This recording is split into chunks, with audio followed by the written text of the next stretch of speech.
Ja, herzlich willkommen von meiner Seite. Ich freue mich, heute hier zu sein. Ähm, Ich habe mir für diesen Impulsvortrag überlegt, Ihnen einen Überblick zu verschaffen über die Arten, über die unterschiedlichen Arten von Informationen, die wir aus Stellenanzeigen extrahieren. Das eine oder andere wird, was ich jetzt schon anhand des vorherigen Vortrags auch gesehen habe, für Sie vielleicht schon bekannt sein, andere Sachen vielleicht aber auch nicht. Und ich habe mir jetzt erstmal technologische Aspekte in diesem Vortrag offen gehalten. Über die können wir dann gerne im Anschluss in der Diskussion sprechen. Ich bin zwar selbst nicht operativ für all diese Themen zuständig, die ich Ihnen jetzt hier gleich vorstelle. Bei Stepstone arbeiten mehrere hundert Leute in dem Bereich Data and Matching, aber ich hoffe, ich kann Ihnen zumindest Einzelheiten zu den einzelnen Themen im Anschluss noch näher erläutern.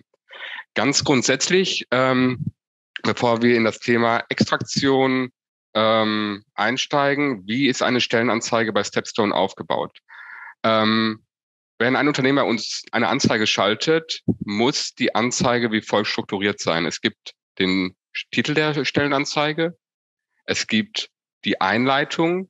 In der Einleitung stellt sich das Unternehmen kurz vor. Dann werden die Aufgaben beschrieben, die im Rahmen dieser ausgeschriebenen Stelle zu erfüllen sind. Als nächstes folgt das Profil. Das Profil beinhaltet Anforderungen an den Kandidaten, an die Kandidatin, beispielsweise zur Ausbildung, zur Berufserfahrung, zu Zusatzqualifikationen etc. Dann kommen die Benefits. Benefits beinhaltet alles, was dem Kandidaten, der Kandidatin geboten wird, beispielsweise Angaben zum Gehalt, Angaben vielleicht zum Firmenwagen, falls es einen gibt, zu kostenlosen Jobticket und so weiter. Und ganz unten gibt's die Kontakt-Section, das heißt Informationen, wie man sich bewerben kann. Diese vorgegebene Struktur erleichtert uns im Folgenden natürlich auch, Daten gezielt zu extrahieren. Das heißt, dadurch, dass wir die quasi schon verlangen, dass eine Stellenanzeige so aufgebaut ist, erleichtert uns das an der einen oder anderen Stelle die Arbeit. Dieser Aufbau war nicht immer so. Das hat sich, glaube ich, erst vor 5, 6 Jahren ergeben, dass man von den Kunden diesen konkreten Aufbau verlangt. Darüber hinaus gibt es noch einige Metainformationen, die die Recruiter angeben. Das sind in der Regel die Informationen, die sich nicht direkt aus dem Anzeigentext extrahieren lassen, einfach weil sie oftmals da gar nicht genannt wird. Beispielsweise der konkrete Einsatzort, die Anstellungsart, ist es eine befristete Stelle oder eine unbefristete Stelle, die Arbeitszeit und auch eine konkrete Berufserfahrung in Jahren. Das erste Thema, auf das ich kurz eingehen möchte, ist das Parsing. Und Parsing, also so bezeichnen wir das, Parsing ist kein geschützter Begriff, bezeichnet bei uns all die Extraktion und Normierung von Jobtiteln und Kenntnissen aus einer Stellenanzeige. Das Parsing wird bei uns im Kern von Linguisten und Computerlinguisten betreut. Ich glaube, Linguisten waren mit eine der ersten Teams, die Stepstone Anfang der 2000er Jahre hatte. Das heißt, wir haben da jetzt, ich würde sagen, um über 15 Jahre Kompetenz. Aktuell unterscheiden wir über 100.000 unterschiedliche Jobtitel. Das sind in diesem Fall die Konzepte, beispielsweise sowas Ausgefallenes wie der Bananenreifer. Und diese Jobtitel, die können in 500.000 unterschiedlichen Ausprägungsformen auftauchen.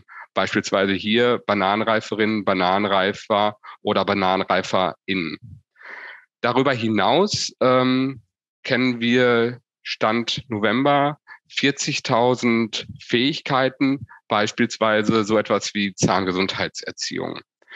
Hier oben sehen Sie exemplarisch einfach mal eine Stellenanzeige der Bertelsmann Stiftung, die ich bei uns auf der Plattform gefunden habe. Wenn man diesen Titel durch den Parser schickt, wird daraus extrahiert, in diesem Fall Sachbearbeiter in Accounting, zusammen mit einer Concept-ID und der zugehörigen Disziplin. Das ist in diesem Fall Buchhaltung.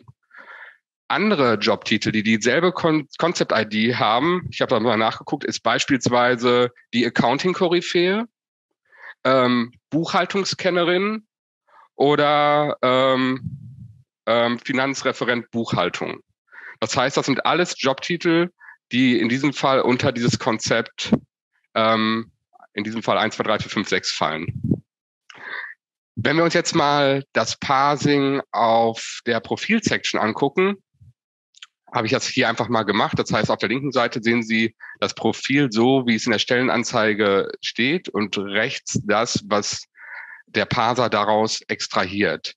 Das heißt, wir haben hier im oberen Teil, das sind eher die Hard Skills.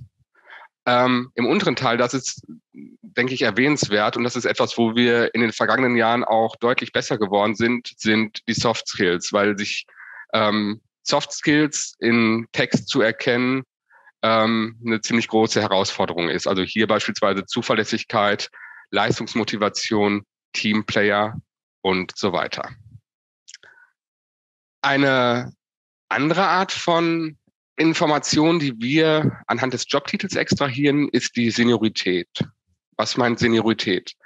Seniorität eines Jobtitels beschreibt den Rang einer entsprechenden Rolle in einem Unternehmen.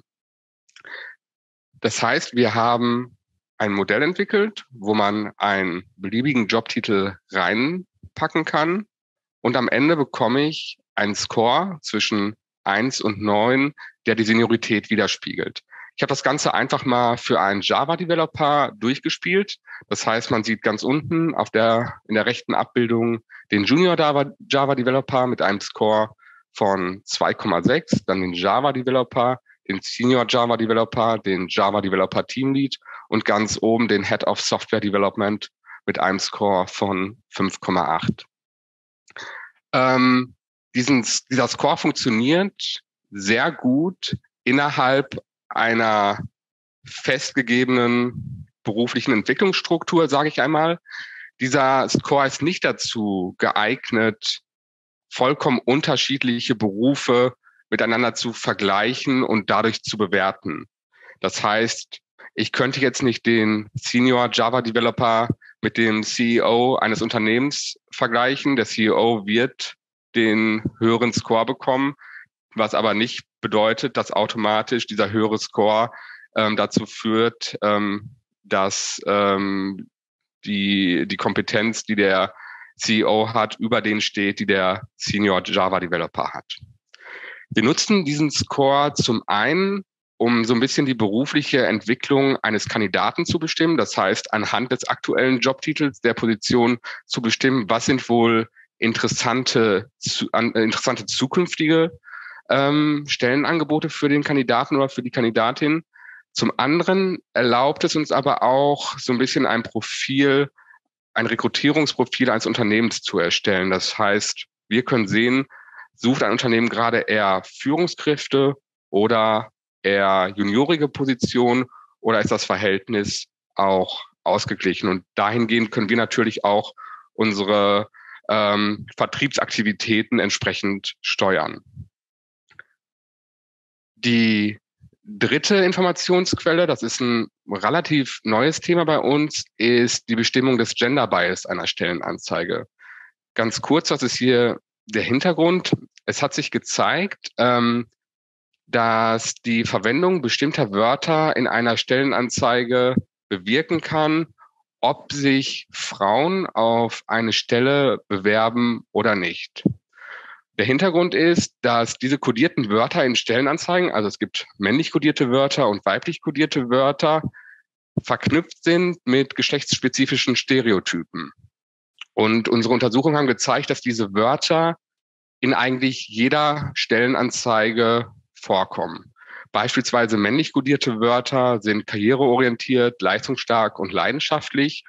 Weiblich kodierte Wörter hingegen zuverlässig, verantwortungsvoll und sorgfältig. Es hat sich gezeigt in Untersuchungen, dass wenn sehr viele oder eine Ungleichheit zwischen männlich kodierten Wörtern und weiblich kodierten Wörtern in Stellenanzeigen besteht, dass sich Frauen, selbst wenn sie alle Anforderungen erfüllen, die die Stelle mit sich bringt, nicht dazu, nicht auf diese entsprechende Stelle bewerben. Bei Männern hingegen ist es so, da ist es vollkommen egal, welche Wörter in den Stellenanzeigen vorkommen. Das heißt, weiblich kodierte oder männlich kodierte Wörter, da hat die Auswahl der Wörter keinen konkreten Einfluss auf das Bewerbungsverhalten.